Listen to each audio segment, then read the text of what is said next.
Dismissal with prejudice is a very extreme sanction. The defense is not in a position to test the state's theory as to the source of the live rounds that killed Ms. Hutchins. The state's willful withholding of this information was intentional and deliberate. The level of bad faith had certainly come so near to bad faith as to show signs of scorching. Your motion to dismiss with prejudice is granted.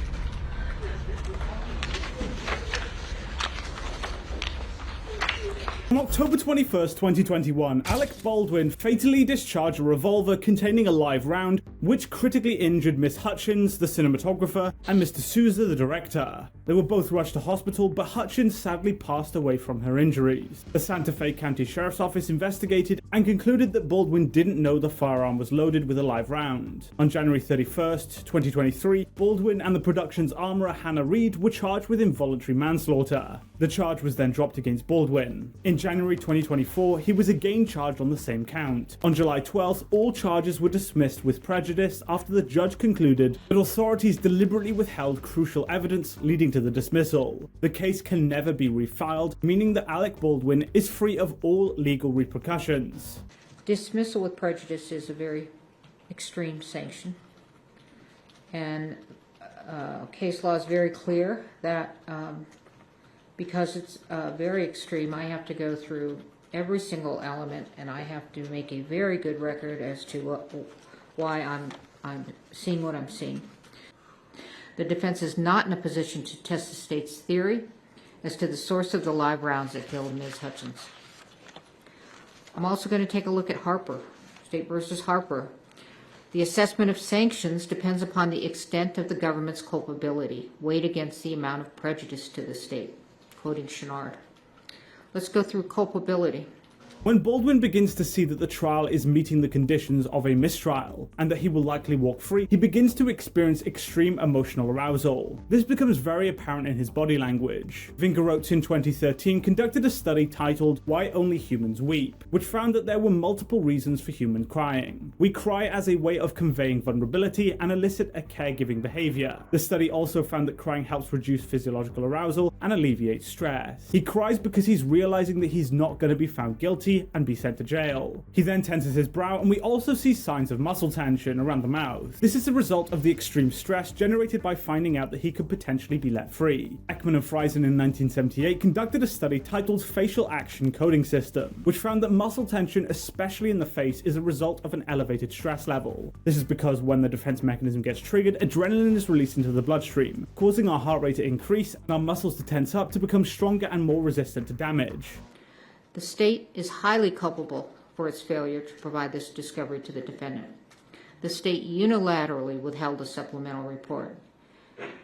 Santa Fe County Sheriff's Officer made the decision, and apparently also with the prosecutor, as pursuant to Hancock's testimony, that the evidence was of no evidentiary value and failed to connect the evidence to the instant case. The state's willful withholding of this information was intentional and deliberate.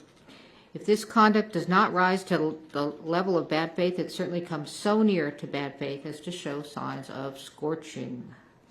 When discovery has been produced late, prejudice does not accrue unless the evidence is material and the disclosure is so late that it undermines the defendant's preparation for trial. The court concludes that this conduct is highly prejudicial to the defendant. The jury has been sworn, jeopardy has attached, and this disclosure during the course of trial is so late that it undermines the defendant's preparation for trial. There is no way for the court to right this wrong. The sanction of dismissal is the only warranted remedy. The jury has been sworn, jeopardy has attached, and a mistrial would not be based upon manifest necessity. Further, the sanction of dismissal is warranted in this case. The state has repeatedly made representations to defense and to the court that they were compliant with all their discovery obligations. Despite their repeated representations, they have continued to fail to disclose critical evidence to the defendant. Brady and Harper are satisfied. Dismissal with prejudice is warranted.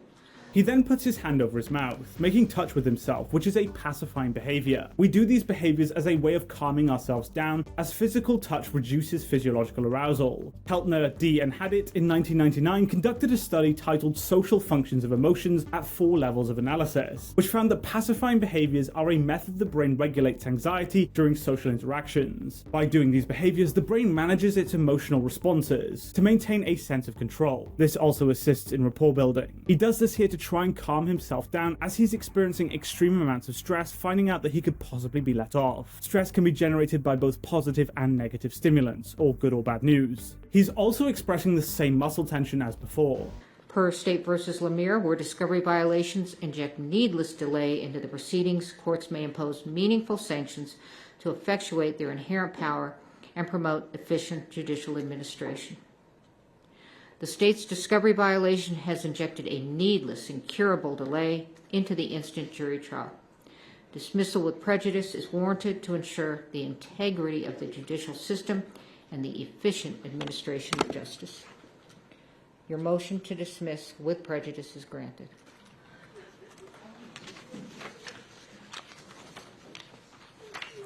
Now, with respect to the jury, I don't imagine you all want to return on Monday. I will take care of the jury.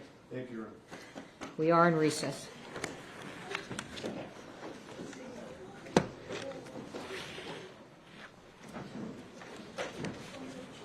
I'm not getting it. I'm going to... Dismiss him, Judge. Dismiss him. Go ahead. Thank you all for your help. Stay well, okay?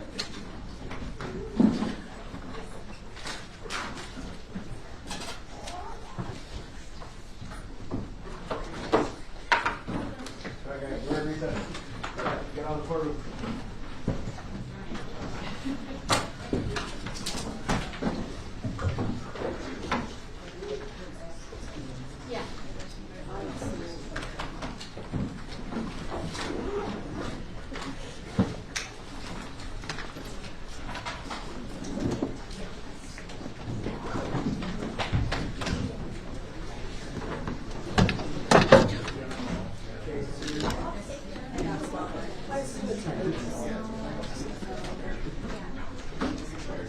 He continues to pacify, touching his face and mouth in an attempt at self-regulation. When the defense motion to dismiss the case is granted, Mr. Baldwin breaks down. He's been restraining his natural urge to express all of these extreme emotions he's going through, but now the feelings are just too much and he finally breaks down. He looks to the floor and covers his face with his hands as a way of appearing more socially acceptable. He's avoiding revealing his emotions to maintain a socially acceptable expression. This is something that's taught to us from a very young age. I have to say, shame on the Santa Fe County Sheriff's Office for deliberately hiding this evidence. They were willing to let a man lose his entire reputation and freedom, and in my view they should be on trial for an obstruction of justice. What do you think of this video? Let me know in the comment section below, and thank you so much for watching. If you did enjoy it, please be sure to hit the like button and subscribe for more content, and I'll see you in the next video.